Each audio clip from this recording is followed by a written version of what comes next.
Olá pessoal, tudo bem? Tudo certo? Tudo ok por aí? É verdade que Jesus ressuscitou corporalmente, assim como João Alexandre, a existência do cavaleiro do primeiro século da era cristã, que ressuscitou dos mortos, que é Deus, etc, etc, etc. É duvidoso, porém, que muitos cristãos fundamentalistas ainda acreditem muito menos em aprimorar habilidades lógicas em um exercício circular. Por exemplo, Jesus ressuscitou porque o Novo Testamento diz isso, assegura isso. O Novo Testamento é confiável porque ele é a palavra de Deus.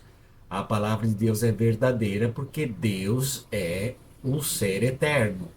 A prova de que isso é verdade é que Jesus ressuscitou.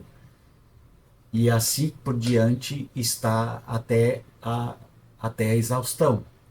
Não temos o porquê da cruz, e parece ficção. Os relatórios se contradizem enormemente.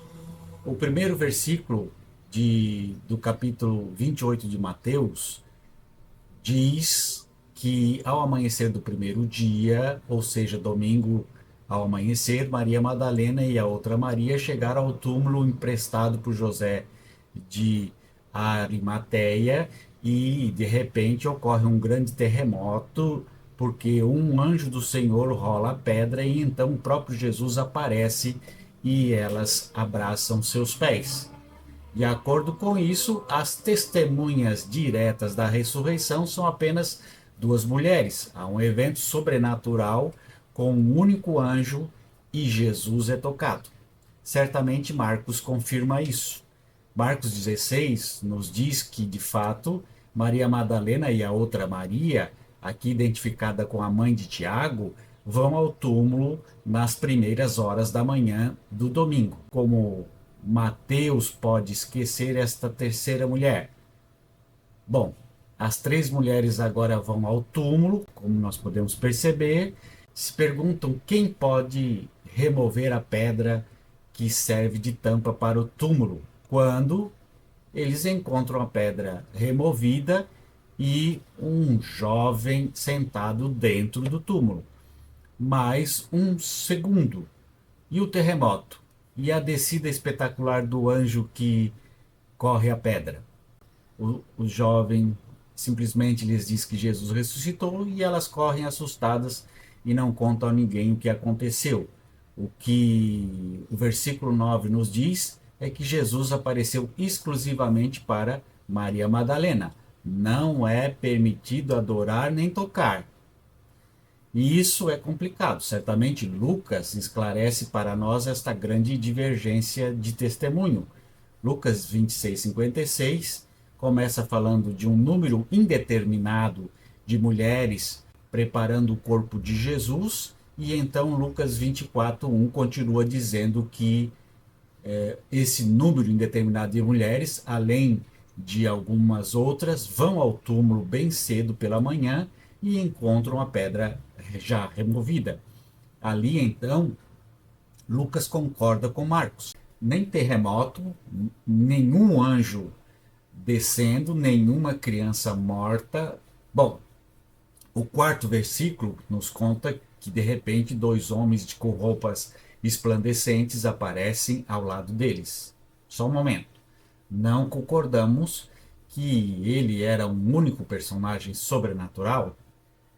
Isso nos confunde cada vez mais, especialmente no versículo 10, que nos diz que eram Maria Madalena, Joana, Maria, mãe de Tiago e outras mulheres que estavam com elas e que disseram essas coisas aos apóstolos. Joana? Qual Joana? Não concordamos que havia apenas três delas e uma delas era Salomé? E não contaram a ninguém por medo? E o episódio que ele aparece para Maria Madalena, sua ausência aqui é notável. João vai nos salvar? Vamos ver o que é que João nos diz no capítulo 20.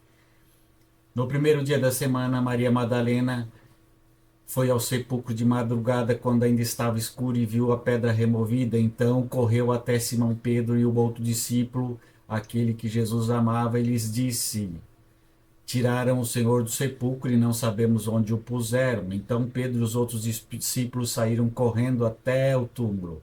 Éramos muitos. Onde está a multidão de mulheres? Onde estão Joana e Salomé? Não é suposto que um anjo desça ao amanhecer e que as mulheres vão ao amanhecer? Por que Pedro e o discípulo amado estão correndo? João 11:11 nos diz que Maria, porém, estava do lado de fora, perto do sepulcro, chorando. Quando abaixou-se e olhou para dentro do sepulcro e viu dois anjos vestidos de branco, assentou-se onde jazia o corpo de Jesus, um à cabeceira e o outro aos pés. E eles lhe perguntaram: Mulher, por que choras? E ela lhe disse: Porque levaram o corpo do meu Senhor e eu não sei onde puseram. Ora, são dois anjos com sua linguagem, que nesta versão a única mulher é Maria Madalena, e que se referem a ela em particular, e não há evidência de nenhuma outra senhora. Mas o pior ainda está por vir. Jesus apareceu a Maria Madalena e ela o confunde com um jardineiro local. Quando isso for revelado, Jesus disse: Não me toques, pois ainda não subi ao Pai, mas vai ter com meus irmãos, dizendo-lhes: Subo para o meu Pai e vosso Pai, para o meu Deus e vosso Deus. Não me toque. Mas Mateus nos contou que as mulheres abraçaram seus pés. Vamos resumir. Os relatos da ressurreição não concordam em detalhes importantes. Quando os testemunhas chegaram, a pedra já foi movida? Um anjo a moveu no meio do terremoto? Ou o que aconteceu? As pessoas tocaram em Jesus e o adoraram? Ou Jesus disse para não tocar? Havia duas testemunhas, três testemunhas, um número não especificado maior que três, ou uma mulher e dois homens? As testemunhas estão aterrorizadas e silenciosas, ou jubilantes e públicas? Quantos anjos apareceram? E como, onde apareceram? Jesus aparece apenas aos discípulos e testemunhas imediatos, ou também em tempo para compartilhar com dois discípulos no caminho de Emaús, em Lucas 24:13. Muitas contradições grosseiras em detalhes básicos que, se cometidos por quatro testemunhas de um assassinato testemunhado em julgamento, certamente levantariam, dúvidas de perjúrio ou falso testemunho. E ainda assim são graciosamente ignoradas pelos cristãos. Paulo supostamente escreveu que se Cristo não ressuscitou, a fé cristã é vaidade. Bem, essas contradições me fazem acreditar firmemente que as histórias da ressurreição e da crucificação e da ressurreição são mentiras e, portanto, que a fé cristã é uma vaidade, uma mentira. Portanto, certamente, o número de supostos testemunhas não pode ser determinado e varia de um mínimo de 15 pessoas a um número que, como dizemos, não pode ser especificado devido à falta de dados, como o número exato de testemunhas femininas em Lucas.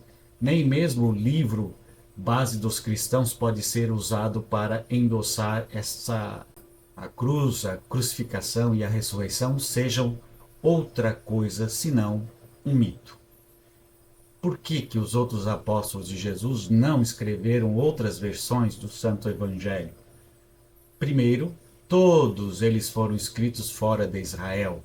O de Marcos foi escrito em Roma, o de Mateus no Egito, o de Lucas na Grécia e o de João na Ásia Maior.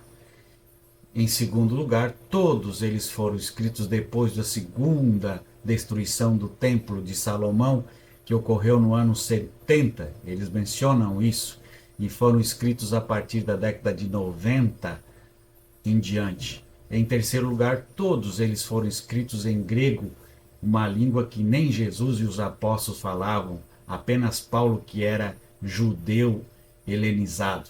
Todos eles foram escritos por pessoas que não conheciam Jesus. Em nomes de Marcos, João, Lucas, Mateus, eles foram comuns, não corresponde aos dos apóstolos.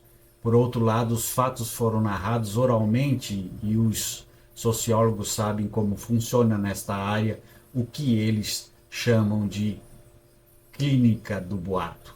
Um fato transmitido oralmente começa a se distorcer com o tempo.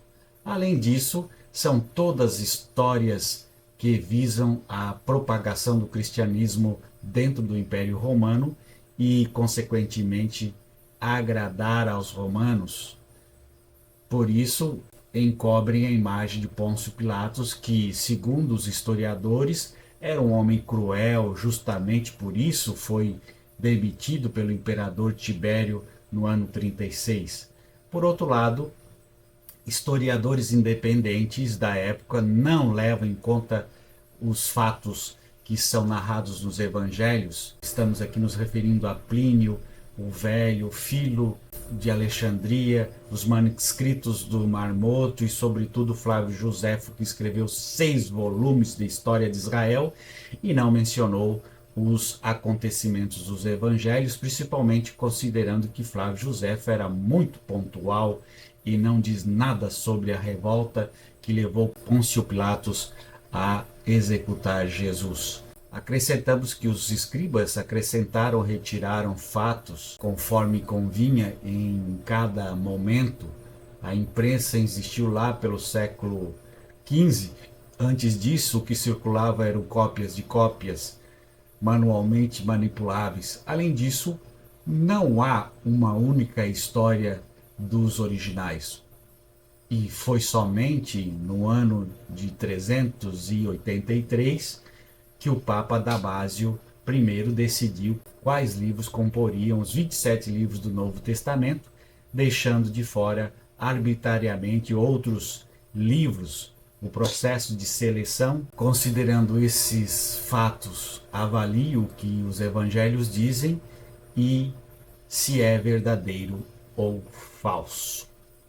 Um grande abraço, tchau, tchau.